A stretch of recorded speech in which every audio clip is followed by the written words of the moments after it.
Guys, babalik tayo ngayon guys. So, makakatay ngayon 7 yung pasok natin guys.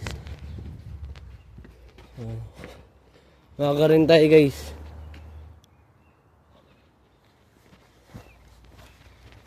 So, ayan guys. Makakarapas ako guys. So,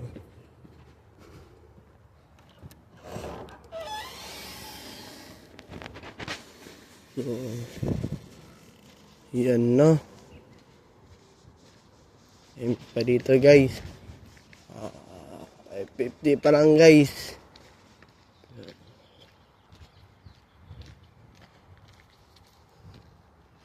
So ayan guys, may tournament tayo sa Thursday. So ayan guys, may pusa guys sa itim. Iwan ko kung nakatakas yan o tumakas. Hi. So yan guys no, yung kagaya sa ating pusa guys. So pusa. So yan guys no. So dalawa sila guys no. Dito wala sila nakatira guys. So ayan guys. So ayan guys no. So dalawa silang pusa guys. Namiss ko na yung pusa ko guys. Pusa namin guys, si Luna. So ito siya guys no.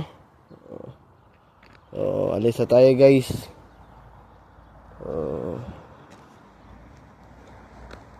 Kitang pusa guys no. Namimiss ko na yung pusa ko, si Luna. Ewan ko guys kung kumusta naman yun ngayon.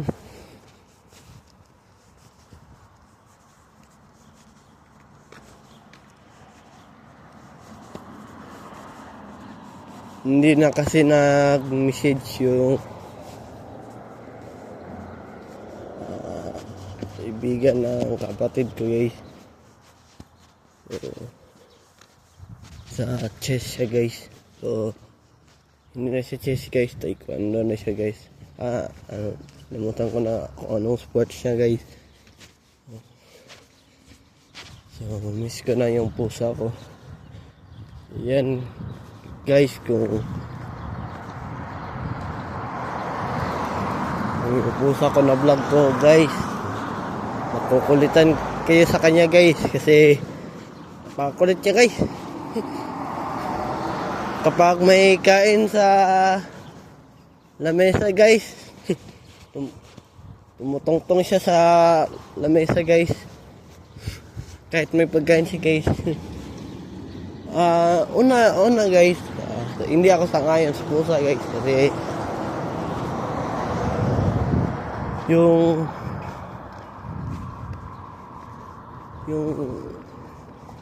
yung tae niya guys, mabaho pa guys.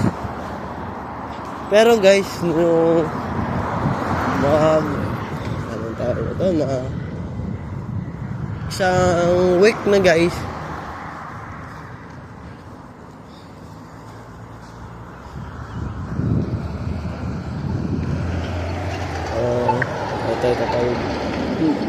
isang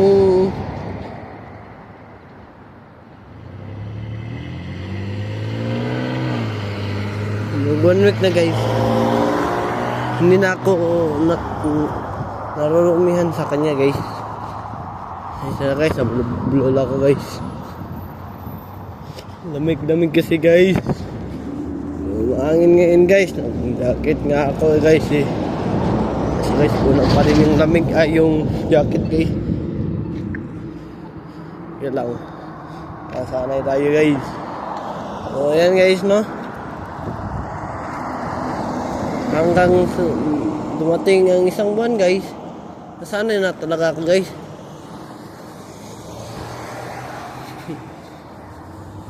Tuwing napapakit siya guys, nilalamig ko yung pusa ko guys.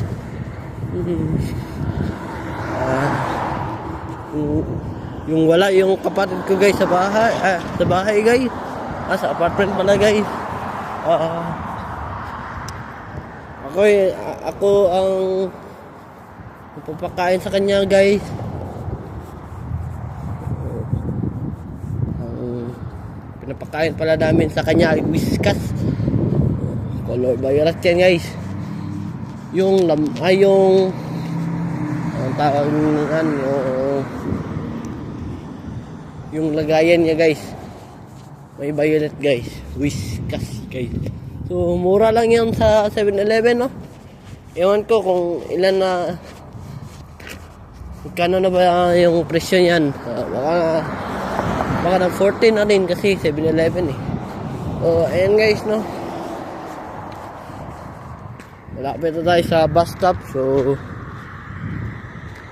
please subscribe my YouTube channel, Aaron Caralde, and don't forget to click the notification bell na all para updated kayo lagi sa aking mga vlog. So ayun guys, unti-unti na lang tayo guys. So,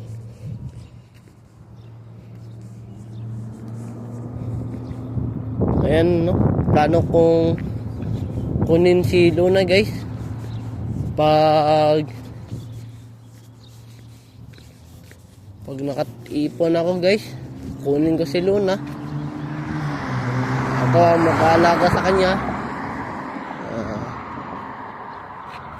Sabay kasi sa nag-alaga niya ay hindi siya papayag na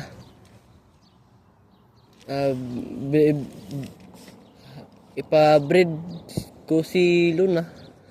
Baka daw magkasakit. Pero sa totoo lang guys, yung pag-breeding kasi ay okay lang yan guys sa pusa guys. So kung magkasakit siya guys, aalagaan mo naman eh. So ganyan ang purpose kung bakit ka bibili ng pusa, aalagaan mo guys. Sa 2026 guys, kukunin ko siya. Siguro next year, mag-iipon muna ako. Pangkain niya. Pangkain niya.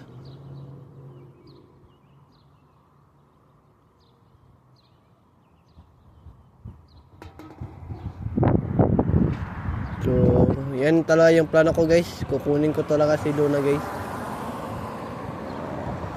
Wala akong pakialam guys kung may magalit sa akin guys.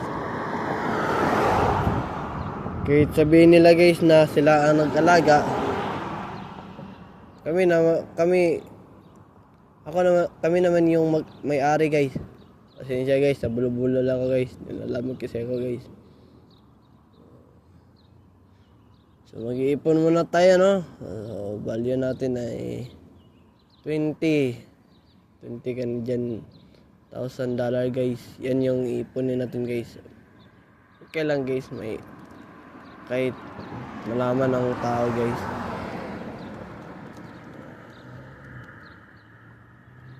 So guys, kapag nakaipon ako ng malaki guys, ang gagawin ko guys, kukunin ko si Luna.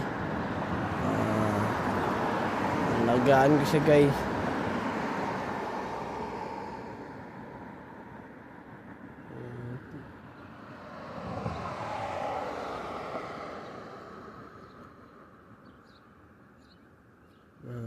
Bibili muna ako ng pagkain niya. Magtatay ako ng tindahan guys. Yan guys, no? Dito mo naman tatapos yung vlog natin guys. Please subscribe my YouTube channel, Aaron Caralde, and don't forget to click the notification bell na all para updated kayo lagi sa aking mga vlogs. See you for my next vlog guys. Have a wonderful day and have a nice day. See ya. Bye bye.